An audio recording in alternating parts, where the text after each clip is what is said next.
Et si tu veux pas avoir 5 points en moins à ton prochain interro, tu m'écris l'équation de Schrödinger au tableau. Aïe. Aïe.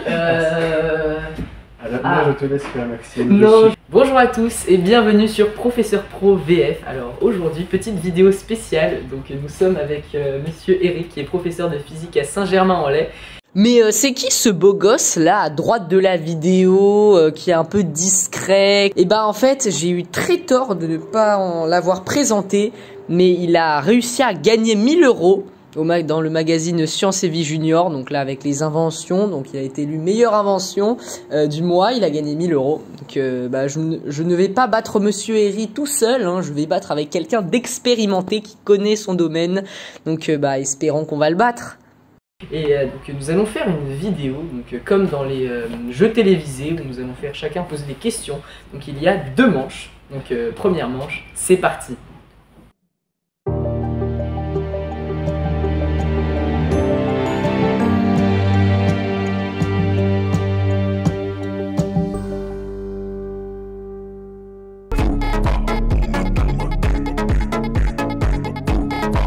Première manche, moi et Timothée sommes en équipe contre monsieur Herry.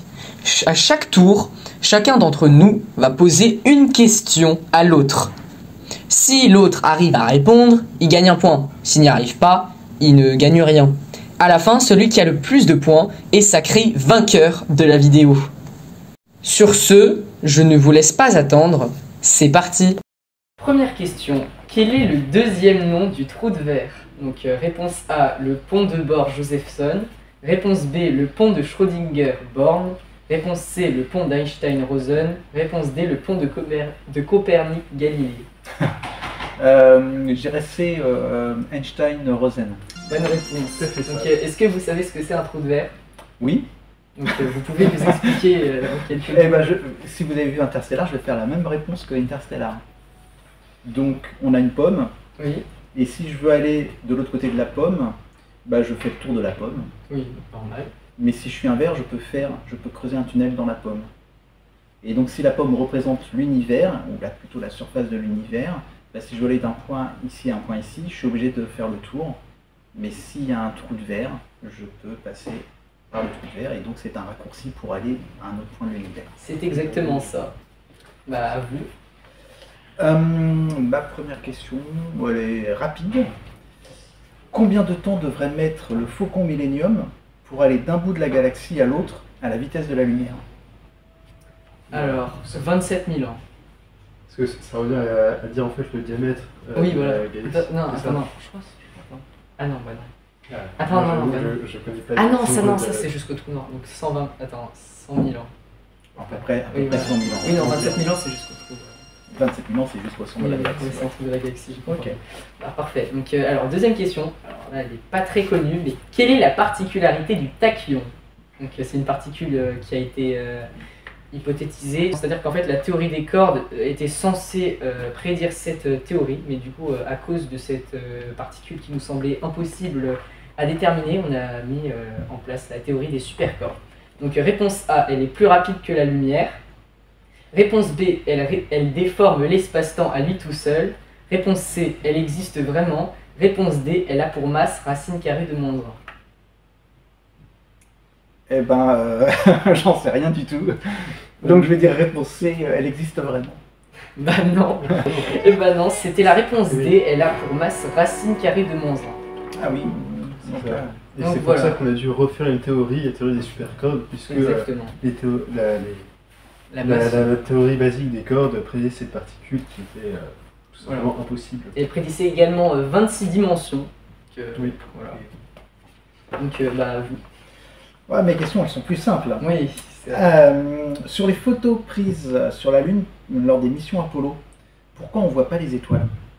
Ah oui, moi aussi je sais pas. Parce que, en fait, donc, lorsque ça a été prise, la Lune était au Soleil, et du coup, ça a fait un effet de contre-jour.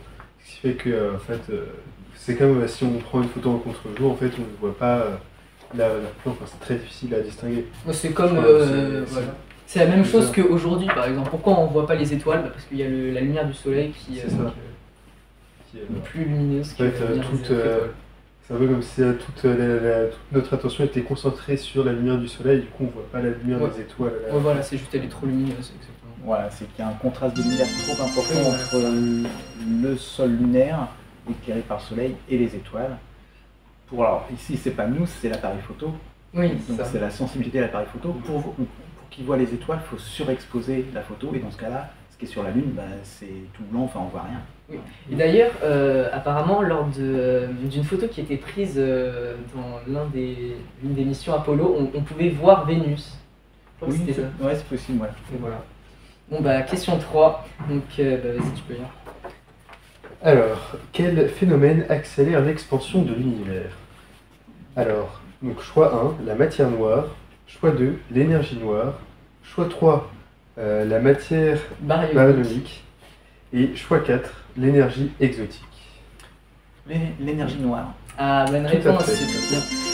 C'est exactement ça. Donc la matière noire, c'est en fait c'est lors des galaxies, on s'est rendu compte que les étoiles de l'extérieur, enfin de l'extérieur de la galaxie, tournaient beaucoup trop vite. C'est comme si par exemple Neptune tournait à la même vitesse que la Terre, elle aurait été éjectée de sa trajectoire. Donc ça c'est la matière noire. C'est ce qui permet d'expliquer ça. La matière baryonique, c'est tout simplement les atomes, Qui nous composent. voilà, c'est exactement ça. Et l'énergie exotique, normalement c'est matière exotique, mais c'est censé être de la matière qui a une masse inférieure ouais, à c'est ça. 0. C'est ça. Une masse négative. Exactement. Comme le tachyon du coup. Avec une masse Ah négative. non, Non, le tachyon a tachyon une masse de racine de moins 1.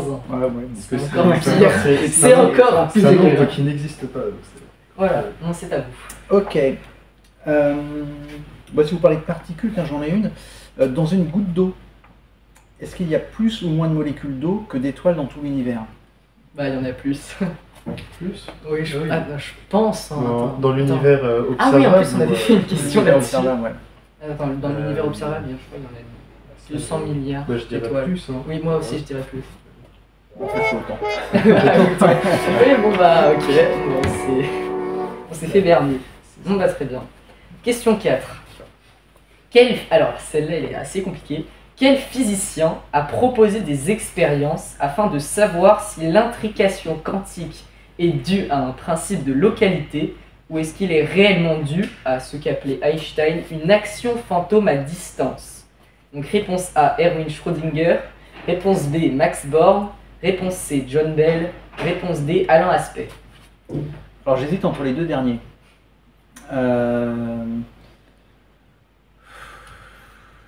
Allez, je dirais John Bell. Bonne réponse. Donc Alain Aspect, c'est celui qui a réalisé les expériences et donc qui a reçu le prix Nobel.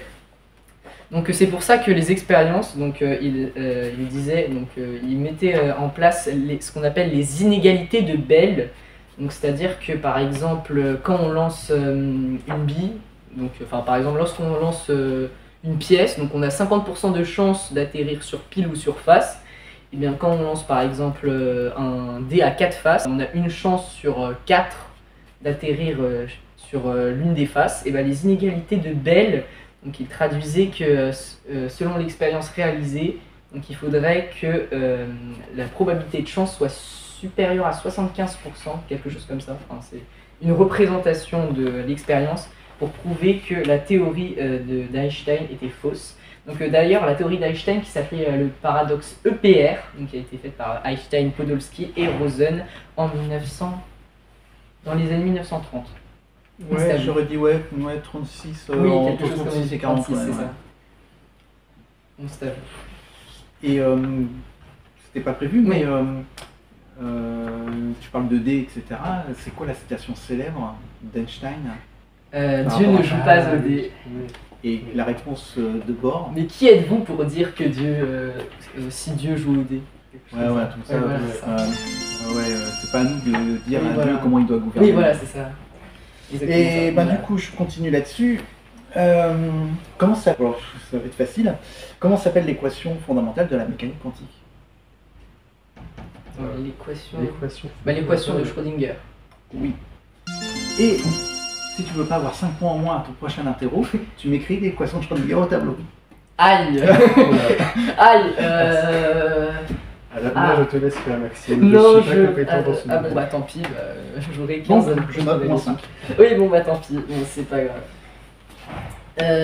Oui, non mais.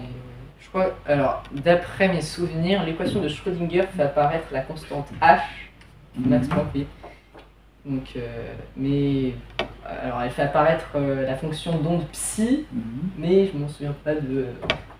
Tu pas moi non plus, je pourrais pas te l'écrire comme ça. Oui, bon, bref. Bon, c'est à vous. Non, parce que. Ah oui, c'est vrai, c'est vrai. Donc, ah bah oui, c'est à nous. Donc, bah vas-y, tu peux faire la question assez facile. Alors, quelle particule, déjà théorisée auparavant, avait été découverte par le LHC à Genève en 2012? Vous savez la réponse, je pense. Oui. Donc, je vous donne les choix. Ouais. Choix 1, le boson de Higgs. Choix 2, le boson de jauge. Le boson de jauge. Choix 3, le graviton. Et choix 4, le photon. Le boson de Higgs. Ah oui, c'est très bien. Donc le boson de Higgs, c'est ce qui donne la masse à toute chose. Exactement. Voilà. Donc le boson de jauge. Réagissant plus ou moins avec le boson de Higgs, c'est ça. Voilà, donc ça nous donne la masse. Donc le boson de jauge, en fait, c'est le nom qui a été donné à tous les bosons, sauf le boson de Higgs. Donc c'est-à-dire les bosons qui sont porteurs d'une force fondamentale de l'univers. Donc le graviton, donc c'est un boson qui a été hypothétisé et qui permettrait d'expliquer la gravité. Et le photon, bah, ça explique la force électromagnétique, et donc c'est la particule de lumière. C'est à vous.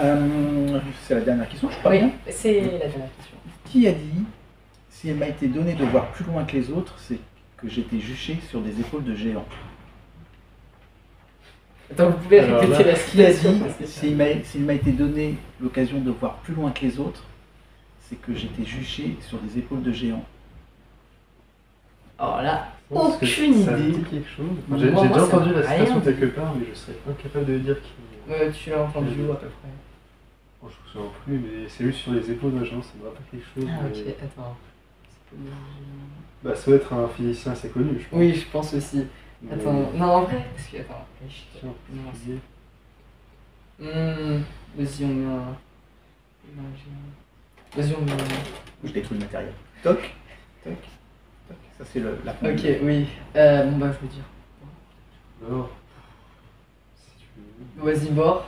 Non. Non, c'est qui? Newton. Ah, c'est Newton. Newton qui a dit ça, d'accord, ok. Bah, je n'avais jamais entendu cette citation. Parce que- que, effectivement, Oui, oui. En fait, il s'est servi du travail de ses prédécesseurs pour faire sa théorie de la Oui, gravitation. c'est vrai, d'accord. Bon bah, très bien, bah, c'est la fin de cette Et première. les points, qui a gagné? Ça fait du 4-4, je pense. Oui, ah oui, c'est Ouais, vrai. c'est Oui, vrai, je pense, c'est vrai. je pense qu'il a fait du 4-4. Bon bah là, il y a 4-4, mais du coup, qui a gagné? Et bah c'est pour ça que c'est la question qui va départager. La question va être posée par une autre professeure de physique. Elle va nous être révélée en même temps. Le premier qui arrivera à répondre gagnera. Mais alors, qui va gagner? Alors, qu'est-ce qu'une onde?